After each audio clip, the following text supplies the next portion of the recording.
Hi, this is Myra with Boutique Paint. It's fall and everybody's decorating their pumpkins. And I was thinking about these little dollar store pumpkins, and they come with these ugly little knobby stems.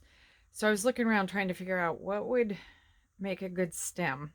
And I thought, well, the air dry clay would make a good stem. So I started playing with that. And that's what I'm going to show you today. This is one I made already and painted.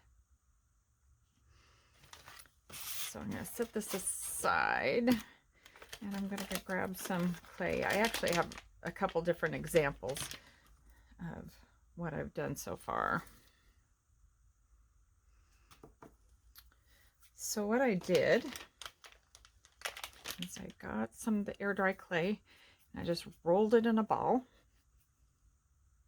Actually, that's, well, I'm going to do a little bit more because I'm going to do this style first. So I'm going to roll it in a ball. And then I'm going to start rolling it. And as I roll it, I'm going to put a little bit more pressure at the top of my hands and a little less at the bottom. So I'm making kind of a cone.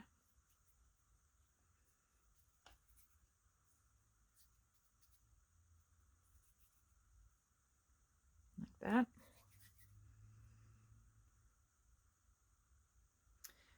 And you can either just pounce this on the table, or I've been cutting it. Cut the and just a smidge of that off.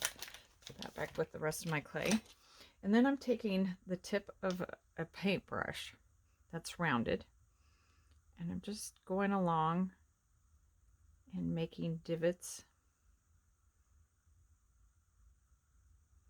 into the clay. And don't worry about being perfect because it's nature and it just is what it is. So it's makes it easy on our end.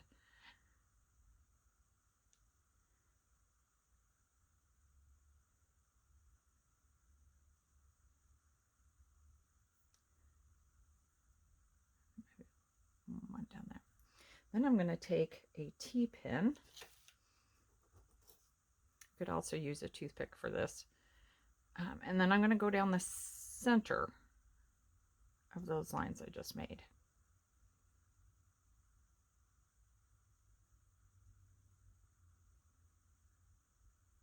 Put that extra clay off.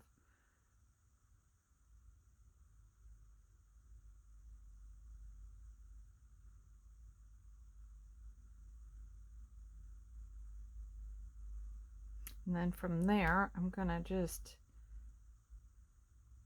make some smaller lines in it, just by themselves.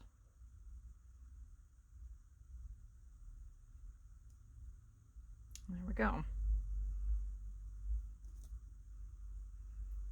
So at the bottom, you can see there's some lines in there. So I'm going to start just kind of pushing and squishing the edges out a little bit to make the base.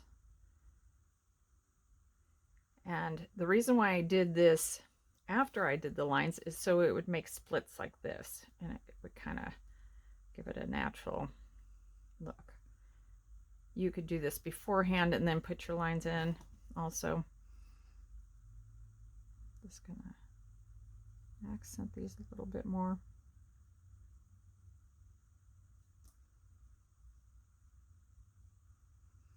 And then at the top, you could either leave it like this, as if it had been cut, or you could make it look like it kind of fell off the vine naturally, and just take your tip of your needle and just kind of make some cross marks in there.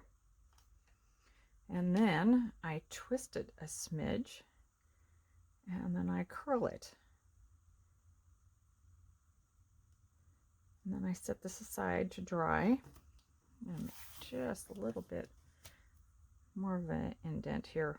As you work with it in your hands, some of your lines kind of get squished out. So there we go. So I'm going to set that aside. And then I'm going to grab some more clay. I'm going to make a smaller one. I'm just going to make kind of a little nubby one, more of these styles. Same thing. I'm just going to roll it into a ball and roll it up into your cone. Same thing. Grab your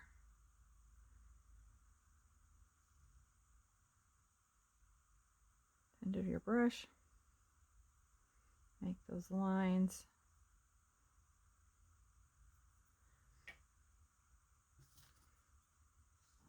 Cut the edge into that. Take my T-pin.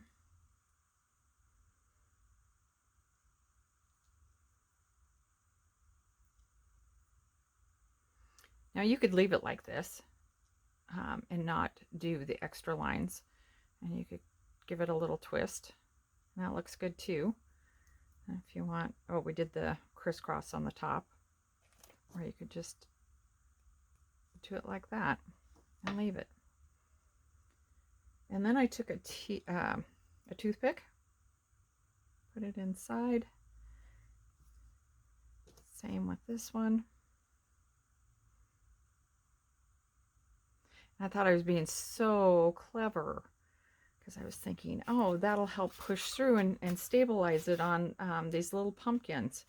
And so I went to take this one off, and they were just as clever as I was. Look at that. So at least then you have your, actually I made another hole because theirs was off center. I do leave this on here though until I'm ready, because what I do is while I'm painting, I go ahead and just put it in there like that to help it have a stable place to dry, and that way you're not having to lean it up against anything. The other thing you could do is take an egg carton and you know, put them in the egg carton, just punch them through to hold it until they dry. So I'm going to put those aside. Oh, I didn't spread the bottom of this, but since I had done that on the other one, you know the idea. And you can just push it out a little bit, or you could just leave it like that. I did that on a couple of these. So now I'm going to paint it, and I mixed a little bit of dark brown and white to come up with the color I wanted. And I've done a couple different colors. So this is dark brown. This one I painted dark brown first, and then I went over it with the light brown, and I'll show you what I did there.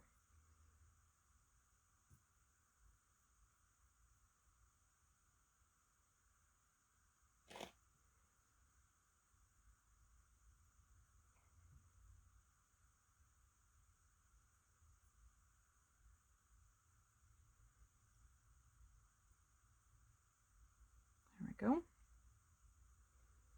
I love Halloween, favorite time of the year. So it's just fun, you know, it's about the kids. And you can say that, yes, about Christmas, but as I've said before, you know, Christmas for some of us gets stressful. There's a lot to do. You know, when we're trying to run a business, or, you know, you're working, or whatever your circumstances is. Halloween is decorate, and then you have a night, and yeah, just have a lot of fun. Not saying that I don't love Christmas too, because I do. So I'm going to put that into the top of my little pumpkin to dry. And then, so this one I actually painted dark brown first.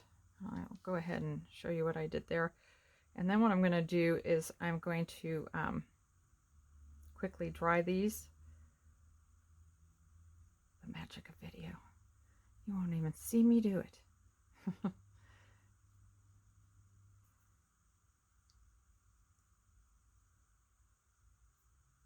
So I'm really wanting to get the dark color into the crevices in here. Now, if you want to go ahead and make these, and you are wanting to continue with your project, you could use a hair dryer and just kind of give your clay a little bit of a crusty shell, Normally it doesn't matter. You know, if you just go ahead and do your project, like if you're using the molds and you can go ahead and paint, you just are really careful. The reason why I did a little bit of blow drying on these is just so that the lines would hold, since they're not that deep. Because if you start painting and you don't have a little bit of a crust, some of the lines can go away. And I didn't want to lose any of those. Okay. So I'm going to go ahead and dry these, and I'll be right back. Okay, we're all dried up. I'm going to take this one. Let's see, I'm going to do a little bit of the light brown on this. Actually, I got a paper towel that I just have bunched up. I'm just kind of blotting it on there.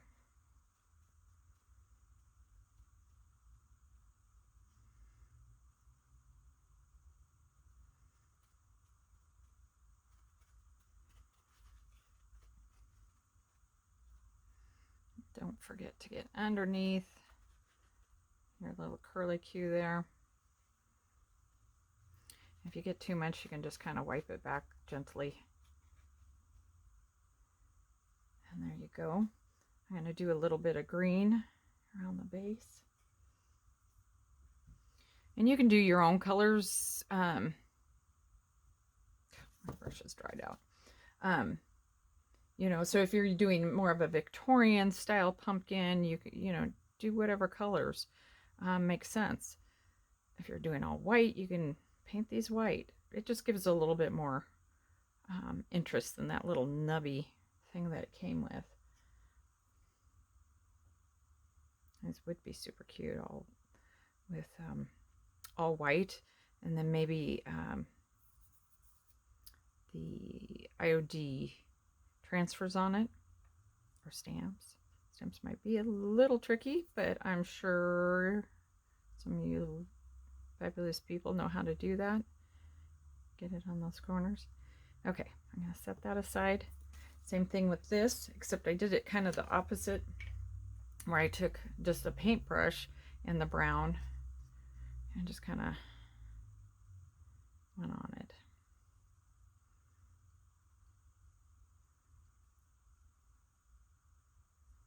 Just kind of blotted it.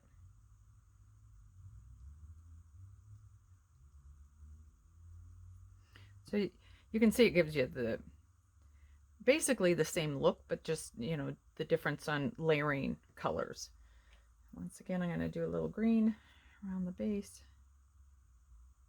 I'm just kind of putting it on there haphazardly because, you know, it's just, it doesn't, it's not perfect. It doesn't have to be perfect.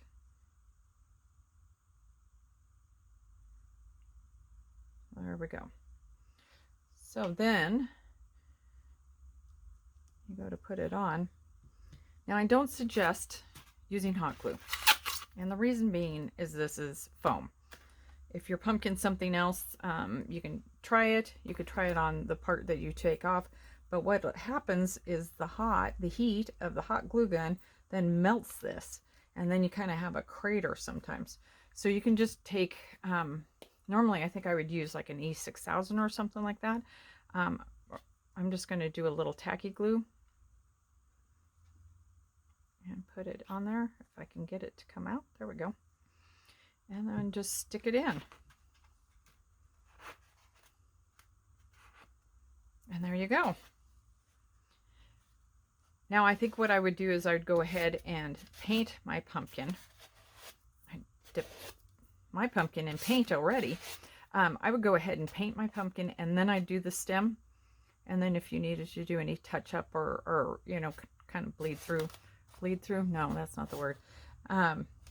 But just, you know, to get it a little consistent with the rest of the pumpkin, you could do that at that time. I saw on one of the other stockists, and I wish I could remember who I saw it on video, but they took some wire with their pumpkins and wrapped it around a pencil or a chopstick or a paintbrush, and then stuck those in for the little tentacles, and those turned out really super cute. You could probably even make your own tentacles with the clay too. So that's it for today. If you have any questions about our products, you can go to our webpage at www.boutiquepaint.com. Thank you so much for joining me. Bye.